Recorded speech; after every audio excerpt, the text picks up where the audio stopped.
Hello and welcome to this beginner's guide series to graphic design.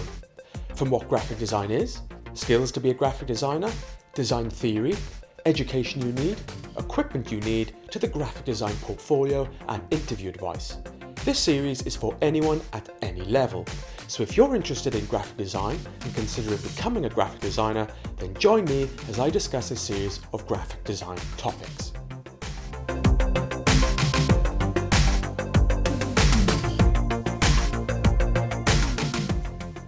Graphic design is a very creative and specialised job. There are lots of skills and qualities you will need in order to become a designer and become a good designer. In this video, I'm going to talk about psychological skills. Now, the psychological skills can give you an edge as a designer and help you stand out. These are skills that can in no way be taught in a classroom. These are skills that make you unique and can only come from within. If you wish to acquire them or become stronger in them, it will be down to your own will, thinking and personal development. So first is objectiveness. You will need to be objective. You will need to be able to think practically, realistically, and look at things from a non-personal standpoint. This might mean putting your personal biases, tastes, and emotions aside for the best of a project. Just because you like something does not necessarily mean it's the best solution or answer to a brief. Good design is design that works well, that is easily understood, has a solid justification behind it, and most importantly, solves and answers the brief. Always try and find reason and meaning for your work. If there is room for it to look fantastic as well, then that's a bonus. Creative discipline and judgment. You will need good judgment to know if an idea is strong enough to answer the brief. You will need discipline to edit and streamline an idea. This may mean simplifying an ambitious idea to meet a tight deadline or particular budget. You may have to simplify a layout or creative execution to make it less busy, more balanced and striking. Confidence. To live a creative life, we must lose our fear of being wrong. To succeed, you will need confidence. Confidence in yourself, confidence in your ability, in your ideas, to apply yourself, to present and talk about your work and compete in the industry. Receive criticism. Now this is a big one. I have seen a lot of designers react bad to criticism, and it has not helped them. When it comes to receiving criticism, you need to be objective. Do not seek praise, seek criticism. You will need to embrace criticism.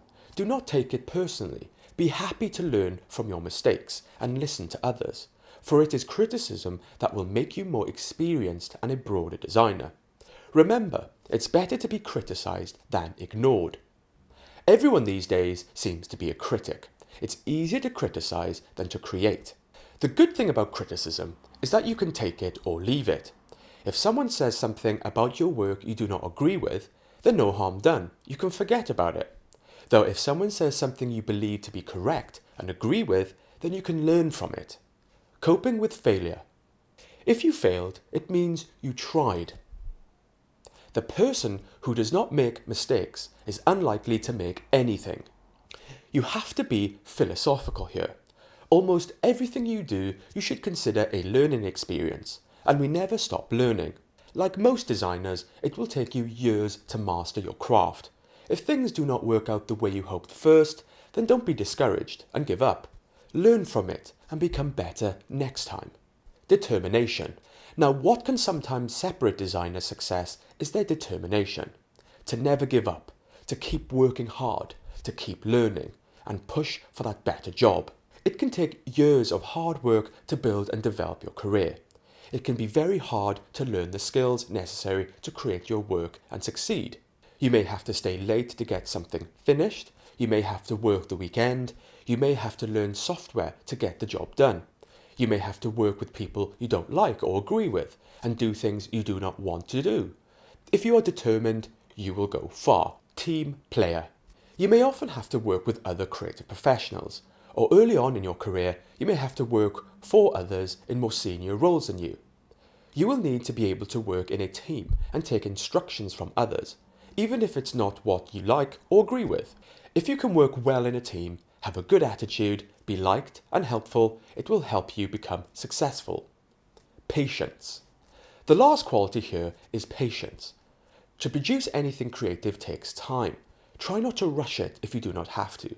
Allow your creativity to blossom. Patience can be rewarding. If you take the time to pursue your creativity, you just might discover things you did not anticipate. Keep in mind that your life is a creative journey.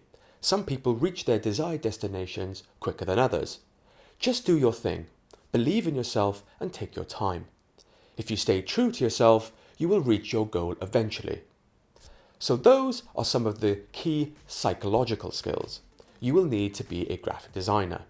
If you'd like to take a closer look at the list discussed in this video, you can find out more in the description or in the PDF document that accompanies this video series. Download link is in the description. Well, I hope you enjoyed this video. If you did, hit the like button on my Facebook page. If you'd like to see more videos like this in future, hit the subscribe button. And you can also follow me on Twitter @Tastytudes.